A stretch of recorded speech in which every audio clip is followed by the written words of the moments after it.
Saya akan ulang pertanyaan saya. Jadi rencana Anda selain fundraising, karena biayanya mahal? Dibantu oleh banyak orang yang memberikan dukungan saat ini. Dan yang paling nanti akan mahal adalah ketika menjelang kampanye, menjelang kegiatan kampanye, produksi alat-alat peraga. Apa yang sekarang kami lakukan? Yang kami lakukan adalah kami membuat kontennya. Kami taruh di cloud dan kami izinkan siapa saja memproduksi kaos, memproduksi banner, memproduksi itu dari konten yang kami buat. Kami sendiri tidak mencetak, tapi kami menyiapkan kontennya dan kami minta kepada semua. Bila Anda percaya kepada apa yang kami mau rencanakan, akan kami kerjakan, bantu kami untuk melakukan perubahan di Republik ini. Karena tidak mungkin kita kerjakan sendirian. Dan banyak pengusaha-pengusaha yang mau membantu, dan Nas buat catatan, yang membantu ukuran yang menengah. Yang besar-besar nggak ada yang berani mendekati. Semua yang besar-besar itu tidak ada yang dekat. Yang mendekati yang tengah-tengah ini semua. Kenapa konglomerat tidak dekat Anies Baswedan? Itu harusnya tanyanya ke mereka tuh. Kenapa nggak dekat? Kan Anda yang menyatakan Anda. Jadi saya follow up questionsnya ke Anda Mas Anies. Kenapa? Mereka takut karena? Karena kami mengalami pengusaha-pengusaha yang berinteraksi, bertemu. Sesudah itu mereka akan mengalami pemeriksaan. Pemeriksaan pajak, pemeriksaan-pemeriksaan yang lain-lain. Dan ada contoh di Jawa Barat membantu, di Jawa Tengah membantu. Setelah selesai katanya random, tapi 10 perusahaan miliknya semuanya diperiksa pajaknya. Yang katanya random. Apa yang terjadi? Takut orang membantu. Padahal yang mereka kerjakan bukan membantu saya. Mereka membantu relawan, membantu kegiatan untuk ada event.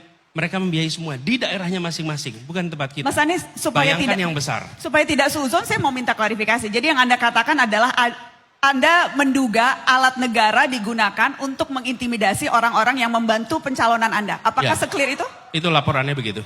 Alat negara? Ya. Dan itu kalau alat negara berarti yang memerintahkan aparat negara setinggi apa? Saya tidak tahu yang memerintahkan siapa, tapi fakta di lapangannya seperti itu. Dan saya mau tanya kepada diri saya sendiri dan kita semua, akankah kita membiarkan Republik ini berada dalam rasa takut? Akankah kita membiarkan rasa kebebasan itu hilang? Saya rasa tidak. Ini adalah perjuangan kita dan saya mengajak kepada semuanya, termasuk pengusaha-pengusaha itu. Bapak jangan takut. Insya Allah kalau ada perubahan, kita akan buat negeri ini menjadi aman bagi semuanya. Sosok Eka Anugrah, wanita yang sumbang 100 mobil untuk Amin ternyata bukan orang sembarangan. Apakah memang semua pendukung Pak Anies akan disepertikan saya gitu? Sosok Eka Anugrah, wanita yang menjadi pendukung Anies Baswedan dan Muhaimin Iskandar belakangan ini menjadi sorotan. Hal itu setelah dirinya mencurahkan kisah hidupnya yang kini diintimidasi, bahkan dilaporkan ke Bawaslu usai mendukung dalam pemenangan Capres nomor urut 1 itu. Pada kesempatan tersebut, Eka Anugrah juga mempertanyakan apakah setiap pendukung Anies akan mengalami perlakuan serupa, menjadikan setiap langkah mereka diliputi ketakutan. Nah, yang ingin saya pertanyakan, Pak, apakah saya ini akan terjerat hukum? Katanya saya udah dilaporkan ke Bawaslu, kemudian ke aparat-aparat hukum yang lain, kemudian saya juga diaudit dan lain sebagainya. Saya yang ingin menanyakan apakah karena saya mendukung Bapak, saya jadi terjerat hukum begitu? Eka Anugrah mengungkapkan bahwa sebelumnya dia adalah penggemar berat dari Ganjar Pranowo. Ke Pak Ganjar karena waktu itu di media sosial yang sering saya lihat, itu konten-konten Pak Ganjar isinya cukup menarik.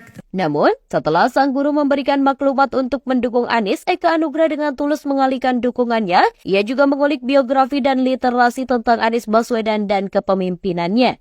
1 tahun yang lalu sebelum zamannya booming pendaftaran calon presiden, guru saya, Abah Aos, memaklumatkan kepada seluruh muridnya untuk memilih Pak Anies. Dan waktu itu saya tidak bertanya kenapa. Tetapi saya waktu itu masih ngefans sama Pak Ganjar. Akhirnya saya mencari biografi Pak Anies, mencari literasi kenapa dan bagaimana kemudian kerja dan lain sebagainya. Meskipun ia berharap mendapatkan kejelasan dan solusi dari Anies Baswedan terkait nasibnya yang kini dipenuhi ketidakpastian dan tekanan yang tak terduga.